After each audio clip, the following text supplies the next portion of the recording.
What's up, everybody? Welcome inside Studio 34. This is the FanDuel Hurry Up. I am Frank Stanfield, joined by number fire analyst Jim Sonitz to break down the Genesis Open at Riviera. We're going to give you 6 names to pay attention to and use in DFS this weekend. 2 high-price options, 2 mid-tier options, and then 2 lower salaried options this week. But we're starting up at the top, Jim, with Justin Thomas, who is the second highest priced salaried golfer this weekend. What do you like about Justin Thomas?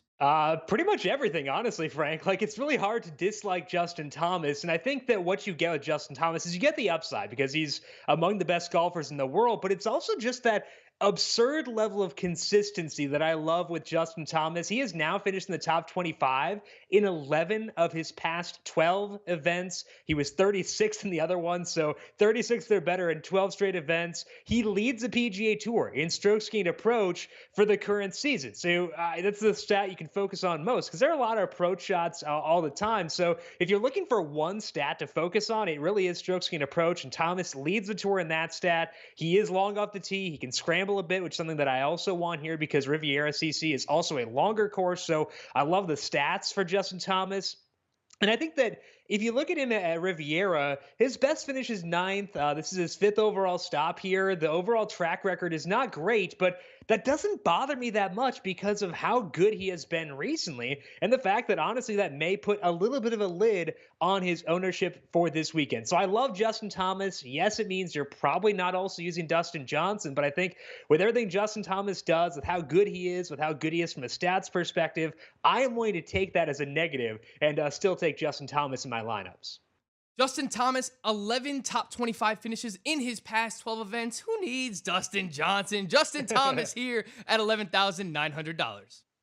Moving over to Rory McIlroy, actually a name that I know, $11,500, excuse me, over on FanDuel this weekend. What do you like about Rory McIlroy? Yeah, I think when I look at this field overall, Frank, I kind of really like the top 5 golfers on FanDuel. And that's not some bold statement by any means. But I think when I'm building most of my lineups, I'm probably going to want to have 2 of those top 5 golfers in most of my lineups. And the cheapest golfer in that tier is Rory McIlroy, as you mentioned, at $11,500. I can totally live with that. Coming off a 5th place finish at the Farmers Insurance Open, which was pretty recently on the PGA Tour. So we know the current form is good. He now that was his 2nd straight top 5 finish, which means for McIlroy, he has 6 top 10s in his past 11 events. So in the same vein as Thomas, where he has a blend of upside and consistency, he leads this field in driving distance over the past 50 rounds. That is according to FantasyNational.com.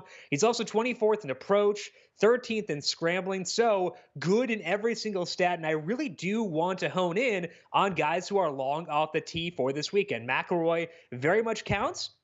Kind of like Justin Thomas, not the most dazzling track record at Riviera because he's been here twice. He's finished 20th both times, so that won't blow you away. But again, it's not going to bother me too much. I always care more about current form than course history when it comes to golf, and McIlroy's current form is on par with anybody else in the world. So I think McIlroy and Thomas, my 2 favorite guys in that top 5 tier. But overall, in general, I do think that I want to get just 2 of those guys in there, whether it be Jon Rahm, Bryson DeChambeau, or Dustin Johnson. Just get 2 of those guys and then build from there for most of my lineups.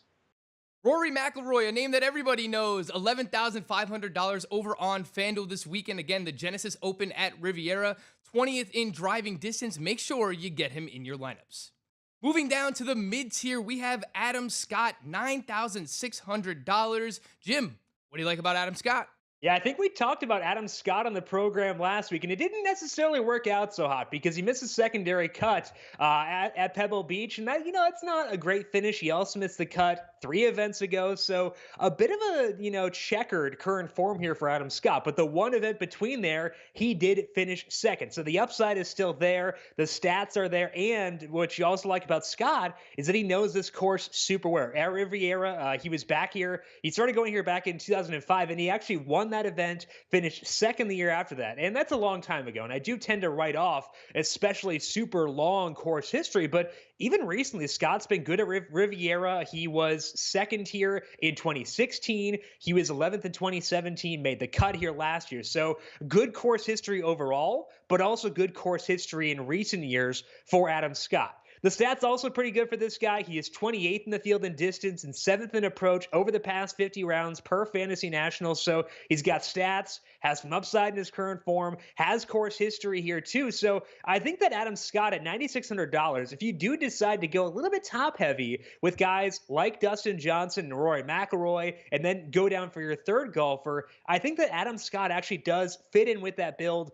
pretty well because he is $9,600, but his win odds are pretty short over on the FanDuel Sportsbook. That bodes well for him at this salary. So Adam Scott, a bit disappointing last week, but I'm willing to go back to the well here again this weekend. Little disappointing last week from Adam Scott, but you need to have short-term memory. Don't worry about last week. Let's move forward. Look, he's won or finished second in this event 3 different times. So Adam Scott, $9,600. Make sure you get him in your lineups. Moving on, we have Jason Kokrak, who is $9,200 over on FanDuel this weekend. Another one of these names that we're mentioning in the mid-tier. Again, we already have 2 from the high salary options. We also have Adam Scott, and now Jason Kokrak at $9,200. Jim, what do you like about Jason Kokrak? Yeah, I mentioned with Adam Scott how he had this appeal where he has some course history, got some current form, and got good stats. But I think that Jason Kokrak actually is almost just as good in all 3 of those areas and actually comes in at a lower salary. He is $9,200 on FanDuel for this weekend. And honestly, when you look at his profile, I think that's a bargain with all the stuff that he brings. He is in the top 30 in both driving distance and strokes gained approach over the past 50 rounds per Fantasy National, and he has used that to log 3 straight top 20 finishes on the PGA Tour. So really good finishes recently for Jason Kokrak. He did withdraw prior to last weekend's event, but I don't believe that was injury related. So it seems like Kokrak should be good to go for this weekend and good and healthy for Riviera. And it's a place he's done well in the past. He was second year back in 2016. He has finished 22nd and 20th since then. So again, really good finishes for Kokrak. I think that if you're building this kind of top-heavy roster with those studs, I think that if you go with Kokrak or go with Adam Scott, you're going to give yourself some flexibility to not get super creative with your value plays. So I love that from Kokrak. I think that he is a super valuable piece to this weekend with all that he brings, with the course knowledge and with that current form. So Kokrak at $9,200 may be my favorite play for this entire week once you consider how low his salary is. Again, Jason Kokrak, $9,200 this weekend on FanDuel. Reminder, he finished second in this event back in 2016. We'll look for him to bounce back and do something similar to that at the Genesis Open this weekend. Moving lower down in salary, we have Sung Gung, who's just $8,900 over on FanDuel. Jim, what do you like about him? Yeah, Sung Gung doesn't necessarily have the stats that you want from a golfer, and I think that that could be a concern. But when you look at the recent stats for Sung Gung, those are a bit more rosy, and even with the kind of mediocre stats, the guy's still been getting really good finishes. So I like a lot of what Sung Gung does, especially when he comes at a salary as low at $8,900. He has been to this event 4 times so far, and he's made the cut all 4 times. He was 8th back in 2016, 22nd in 2017, 16th in 2018. So 3 straight really good finishes at this event for Sung Gung. And his recent finishes on the PGA Tour this year have been good. He's been to 4 events since January 1st, and he has been in the top 20 for 3 of those 4 events. Now, the other event was a missed cut. So I think there is a little bit of risk with Sung Gung, and I think that's kind of where the stats come into play, where you could see, a weekend where things just aren't quite working, and that is a concern for him. But he has still had good finishes at this event. He has still had some good finishes recently. So as long as you're okay taking some of that risk on with Sung Gung at $8,900, I think he is a really solid play. And based on all the data we have around this guy and the way he has finished and just kind of the inherent volatility around golf, I think you have to accept some riskiness. But with that riskiness does come some upside with Sung Gung. So personally, at 89, I'm willing to take on that risk, and I think that he is a really solid play for this weekend. Some risk here with Sung Gung, but reminder, 22nd or better each of the past 3 years at this event. Who cares about risk? We're getting him in the lineup. Finally, we have Harold Varner III, HV3. I believe you referred to him before we started recording. Look, I know a bunch of football players are kind of including the numerical whatever on the end of their names, but HV3, is that a real thing? Absolutely. I mean, Harold Varner the third's he's gonna be a thing, Frank. So I think you gotta pay attention to this guy because he's been really good for a while now. But for some reason, his FanDuel salary has stayed super low, and I'm not going to complain on it about it honestly. Because if I can get a guy for $8,700 who does all the things that Harold Varner the third does, I'm going to take it very happily. He is a basically a statistical deity. He is 12th in distance, 32nd in approach, and 10th in scrambling over the past 50 rounds per Fantasy National. So in the big three stats I'm looking at for this week, Varner measures up well in every single one. And that has allowed him to finish in the top 25 in 6 of his past 7 events. The other one was a missed cut, but again, that's kind of how things go in golf. But 6 top 25 finishes in his past 7. He has been to this course 4 separate times. So, again, not great finishes, but he does know the course. And when you look at Varner's finishes recently, they kind of tower over what he has done in the past. So I think we've seen a legitimate improvement with this guy. And I want to keep buying in aggressively with his salary still down to $8,700. So to me, I think the Harold Varner III, I mentioned Jason Kokrak is my favorite golfer for this weekend when you consider his salary. Varner would be the other guy in that discussion because $8,700, way too cheap for a guy who is as well-rounded statistically as Harold Varner III is. So I think those two guys really kind of no-brainers for me, and they will definitely be part of my core for this weekend. I believe the term that Jim used to describe HV3 was statistical deity. You're getting that guy at $8,700? Sign me up. That is Jim Sonis of Number Fire. I'm Frank Stanfield. We come back. We'll have Davis Maddock from DailyRoto.com here to give us some of his best bets of the weekend. Stay tuned. We'll be right back.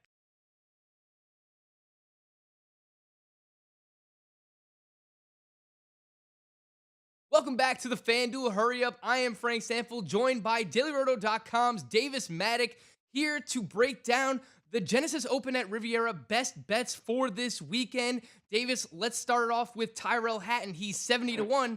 What do you like about him? Well, 70-1 is probably just a little bit too deep for him. He's pretty high in the official world golf rankings. And a lot of times what happens with Euro guys when they come over to the PGA Tour is that their odds just kind of get sliced in half because they're not a super popular name. Guys like Hatton, guys like Tommy Fleetwood don't have a ton of course history. So, course history gets priced into outright betting odds quite a bit.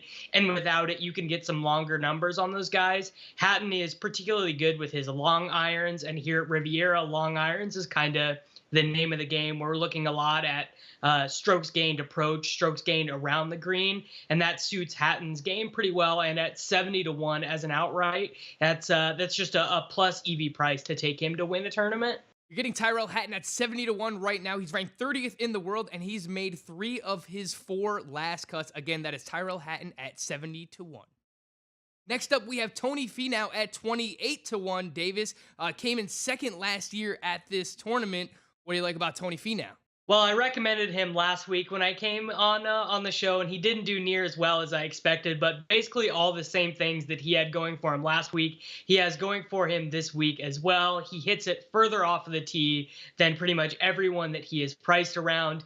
He does very well with his long irons, and at 28-1, even in a pretty strong field, if you tend to buy the argument that putting is not super predictive, and in general, guys who hit the ball further off the tee, guys who are able to keep it, in the center of the fairway, those guys are going to have better odds to win golf tournaments. Finau fits that, and I do like the second. Last year, he's had a chance to see the course, had a chance to play it, and also the weather, again, like last week, is going to be bad at Riviera. The course is going to be pretty wet, so I think that's even more of an advantage for the longer hitters that are not having to rely on the roll for their ball to get further down the fairway. Again, that is Tony Finau at 28-1. Reminder, he came in second last year in this tournament. That's why we're looking at Tony Finau for this weekend. Next up, we have Louis Oosthuizen. Yes, that's right. Louis Oosthuizen at 50-1. Davis, what do you like about Louis? Well, you really have not been involved in PGA betting or PGA fantasy if you have not won or lost money based on if Louis Oosthuizen brought his special sleep bed to come to a golf tournament in the United States of America. He has a notoriously fickle back injury that causes him to withdraw or play poorly at certain events. But really, anytime that Louis is motivated, anytime that he doesn't withdraw, and anytime that he's in good health, he really is one of probably the best 20 golfers or so in the world, just looking at strokes gained metrics. So getting him at 50 to 1 at this course, even though it is a relatively strong field, pretty much Louis for me is an auto bet when he's at a price this deep and he seems to be in good form and in good health. You're getting Louis at some pretty good odds here at 50 to 1. Again, he has the upside, just has to battle through these injuries that he's had in the past. The 3 top 10s in his last 3 finishes. That's why we're looking at Louis Oosthuizen this weekend. Next up, we have Jon Rahm, 16 to 1, 6 straight top 10s in his last 6 finishes. Davis, what do you like about Jon Rahm? Jon Rahm is one of the best 3 or 4 golfers in the world. So really getting him at 16 to 1, the only reason you're getting him there is that this is the first time he's played this course. And in general, over the last 10, 15 years of tournaments at this event, you see guys win it who have played the course a fair number of times. But I can't look at Jon Rahm at 16 to 1, when there's guys like DJ who are 9 to 1. I believe he's shorter than Justin Thomas as well. So Jon Rahm, one of the best 3 or 4 golfers in the world at 16 to 1. If you are starting your card closer to the top, I think Rahm probably has to make it. Like I would rather bet Rahm at 16 to 1 than Dustin Johnson at 9 to 1. There you hear it from Davis. He likes the odds here on Jon Rahm at 16 to 1 compared to other golfers in this range. Make sure you load up on some Jon Rahm this weekend. Next up is a name in Harold Varner, HV3. I've heard him referred to as our own Jim Sonis from Number Fire, referred to him when we were doing the DFS preview. So now we're seeing him on both the DFS side of things and from the gambling side of things. I think I like this guy. Davis.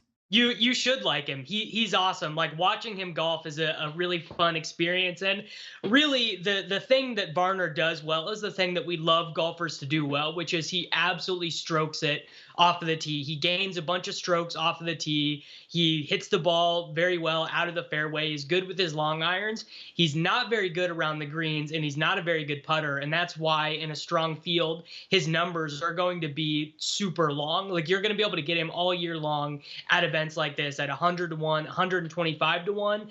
And if you like the profile of a guy like Rahm, of a guy like Justin Thomas, Harold Varner is basically the dollar store version of those guys. He hits the ball really far, is not super crafty with his wedges, and really to win a tournament he just has to run really hot putting.